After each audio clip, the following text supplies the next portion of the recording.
Ladies and gentlemen, please silence your cell phones.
Right now, you are watching the Oxford High School shooting suspect. He's in court right now, and his attorney just asked the judge to transfer him to a children's prison rather than the prison he's in now, stating that there are murder suspects that are in that children's juvenile detention center.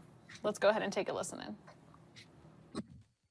Ma'am, you may remove your mask if you're comfortable. You prove your witness. Thank you, Your Honor. Before we begin, Your Honor, I did want to make the court aware that for purposes of this hearing, the people would not be referring to the defendant or the individual charged in this case by name. We will only be referring to him as a defendant, as we believe that there is good evidence to support the fact that the notoriety could also encourage future school shootings. Understood. So noted. Thank you. Thank you, Your Honor. Ma'am, please state and spell your last name. Belling, B-E-L-L-I-G. And your first name? Christina. And are you currently employed? Yes. Where are you employed? Oakland County Sheriff's Office. And in what capacity are you employed at the Sheriff's Department? I'm a caseworker, inmate caseworker.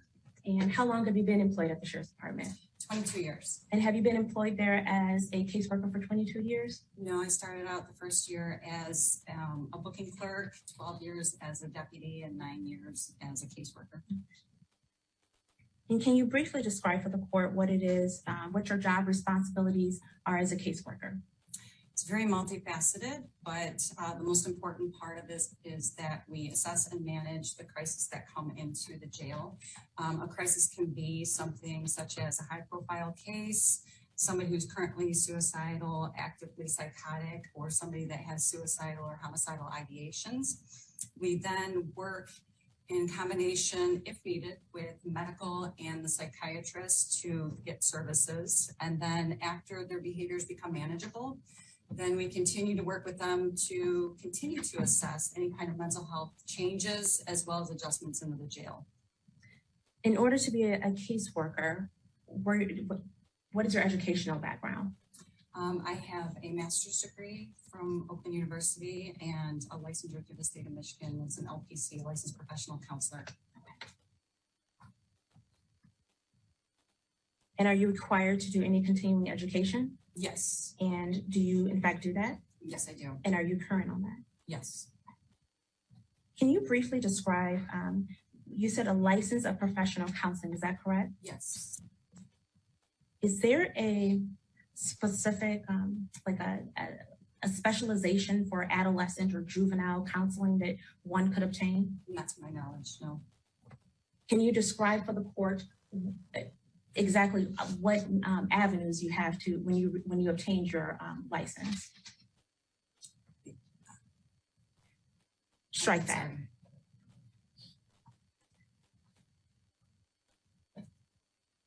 In regards to your specific title as a licensed professional counselor, are you in the community or are you in the school? I'm in the community. And what is the difference between the two?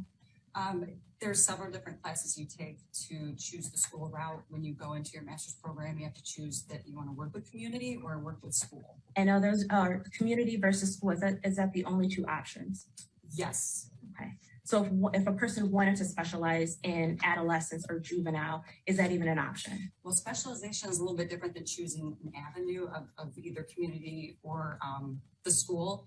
So as with school, they work as school counselors in your school settings. Community, then you can do family specializations, but to my knowledge, there is no just juvenile specializations. Thank you. Now, in your capacity as a caseworker, have you had the opportunity to work with juveniles in the Oakland County Jail? Yes. And in your capacity as a caseworker, approximately how many juveniles would you say you've worked with in the past? If you know. Do you want my deputy years or do you want just as a caseworker? As a caseworker. Under 10. And are you currently assigned to the defendant? Are you the current caseworker for the defendant in this case? Yes, ma'am. When were you assigned to his case? The day he came in, from my knowledge. Is that fair to say that would be December 1st? Yes. And just for the record, that was December 1st of 2021. Yes, sir. Thank you. Do you recall how often you were meeting with the defendant when he initially arrived at the Oakland County Jail? Daily. Multiple times a day or just once a day? There may have been a couple occasions where I met with them multiple times just to check in, but it was just mostly one time a day. And how long were those meetings? It can range anywhere from 5-10 minutes and up. Depends on if All right, as we can see on our screen, President Biden is walking towards the podium. He's expected to talk about the Russian sanctions as well as Russia and Ukraine tensions that are escalating. Let's get you over to that coverage now. Territory. To put it simply, Russia just announced that it is carving out a big chunk of Ukraine. Last night, Putin authorized Russian forces to deploy into these regions. Today, he asserted that these regions are actually extend deeper than the two areas he recognized, claiming large areas currently under the jurisdiction of the Ukraine government. He's setting up a rationale to take more territory by force, in my view. And if we listened to his speech last night, and many of you did, I know, he's setting up a rationale to go much further. This is the beginning of a Russian invasion of Ukraine, as he indicated and asked permission to be able to do from his Duma. So let's begin to, I'm going to begin to impose sanctions in response far beyond the steps we and our allies and partners implemented in 2014. And if Russia goes further with this invasion, we stand prepared to go further as with sanctions. Who in the Lord's name does Putin think gives him the right to declare new so-called countries on territory that belong to his neighbors? This is a flagrant violation of international law and demands a firm response from the international community. Over the last few months, we've coordinated closely with our NATO allies and partners in Europe and around the world to prepare that response. We've said all along, and I've told Putin to his face more than a month ago, that we would act together. And the moment Russia moved against Ukraine, Russia has now undeniably moved against Ukraine by declaring these independent states. So today, I'm announcing the first tranche of sanctions to impose costs on Russia in response to their actions yesterday. These have been closely coordinated with our allies and partners and will continue to escalate sanctions if Russia escalates. We're implementing full blocking sanctions on two large Russian financial institutions, VEB and their military bank. We're implementing comprehensive sanctions on Russian sovereign debt. That means we've cut off Russia's government from Western financing. It can no longer raise money from the West and cannot trade in its new debt on our markets or European markets either. Starting tomorrow and continuing in the days ahead, we'll also impose sanctions on Russia's elites and their family members. They share in the corrupt gains of the Kremlin policies and should share in the pain as well. And because of Russia's actions, we've worked with Germany to ensure Nord Stream 2 will not, as I promised, will not move forward. As Russia contemplates its next move, we have our next move prepared as well. Russia will pay an even steeper price if it continues its aggression, including additional sanctions. The United States will continue to provide defensive assistance to Ukraine in the meantime, and will continue to reinforce and reassure our NATO allies. Today, in response to Russia's admission that it will not withdraw its forces from Belarus, I have authorized additional movements of U.S. forces and equipment already stationed in Europe to strengthen our Baltic allies, Estonia, Latvia, and Lithuania. Let me be clear, these are totally defensive moves on our part. We have no intention of fighting Russia. We want to send an unmistakable message, though, that the United States, together with our allies, will defend every inch of NATO territory and abide by the commitments we made to NATO. We still believe that Russia is poised to go much further in launching a massive military attack against Ukraine. Hope I'm wrong about that. Hope we're wrong about that. But Russia has only escalated its threat against the rest of Ukrainian territory, including major cities and including the capital city of Kyiv. There are still well over 150,000 Russian troops surrounding Ukraine. And as I said, Russian forces remain positioned in Belarus to attack Ukraine from the north, including warplanes and offensive missile systems. Russia's moved troops closer to Ukraine's border with Russia. Russia's naval vessels are maneuvering in the Black Sea to Ukraine's south, including amphibious assault ships, missile cruisers, and submarines. Russia's moved supplies of blood and medical equipment into position on their border. You don't need blood unless you plan on starting a war. Over the last few days, we've seen much of the playbook that Secretary Blinken laid out last week in the United Nations Security Council come to pass. A major increase in military provocations and false flag events along the line of contact in the Donbass. Dramatically staged, conveniently on-camera meeting of Putin's Security Council to grandstand for the Russian public. And now, political provocation of recognizing sovereign Ukrainian territory as so-called independent republics in clear violation, again, of international law. President Putin has sought authorization from the Russian parliament to use military force outside of Russian territory. And this set the stage for further pretexts of further provocations by Russia to try to justify further military action.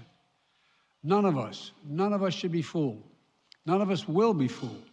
There is no justification. Further Russian assault in Ukraine remains a severe threat in the days ahead. And if Russia proceeds, it is Russia and Russia alone that bears the responsibility. As we respond, my administration is using every tool at our disposal to protect American businesses and consumers from rising prices at the pump. As I said last week, defending freedom will have cost for us as well and here at home. We need to be honest about that.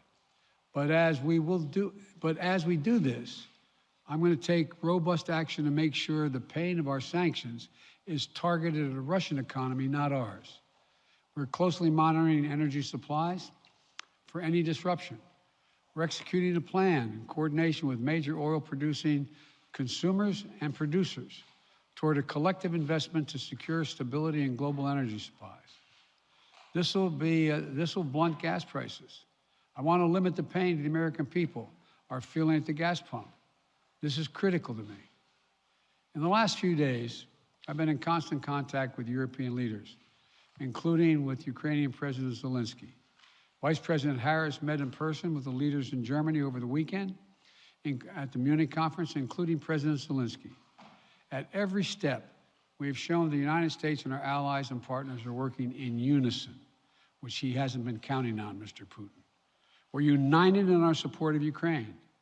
We are united in our opposition to Russian aggression, and we're united in our resolve to defend our NATO alliance, and we're united in our understanding of the urgency and seriousness of the threat Russia is making to global peace and stability.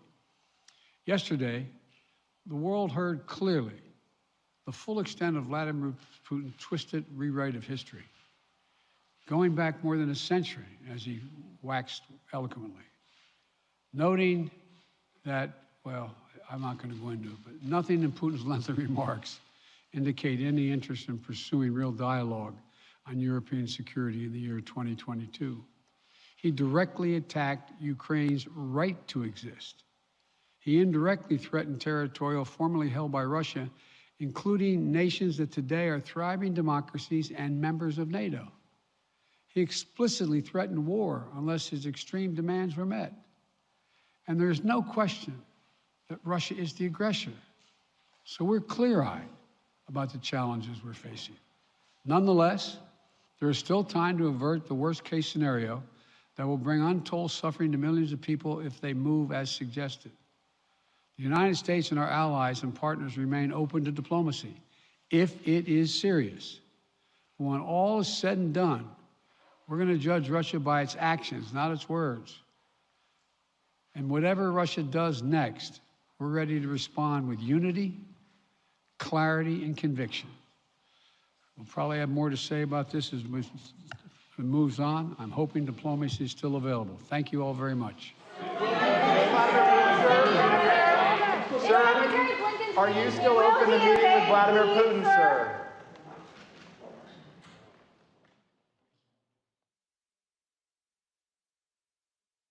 just heard President Biden talking about judging Russia by its actions, not its words. He admitted that defending freedom will have costs. He mentioned that there could be a direct impact on pain at the pump here in the United States because of sanctions. And he did say that the goal of the sanctions they are imposing today on Russia is to cut them off financially from the Western world. So a lot of talk against what Russia is planning to do, what Russia has done. We will be following the story very closely. As Biden mentioned, they've moved blood to the border as well as medical supplies. And he said you don't need blood if you don't plan on starting a war. We are going to keep a close eye on this story, and we'll bring you any updates we see here on Local News Live. In the meantime, we're going to take a quick 3-minute break. We'll be right back. Streaming 24/7, you're watching Local News Live. Dream Cloud Premier Hybrid Mattress is so affordable, so comfortable, has so many things about it that I absolutely love. It offers just the right amount of support, cool airflow, and durability. I'm loving the Dream Cloud Premier Mattress. Dream Cloud Hybrid Mattress. It gives you cloud-like luxurious comfort and superior support. And you can feel confident in your Dream Cloud purchase with a 365-night trial, plus a lifetime warranty. The Dream Cloud Hybrid Mattress, online or in stores.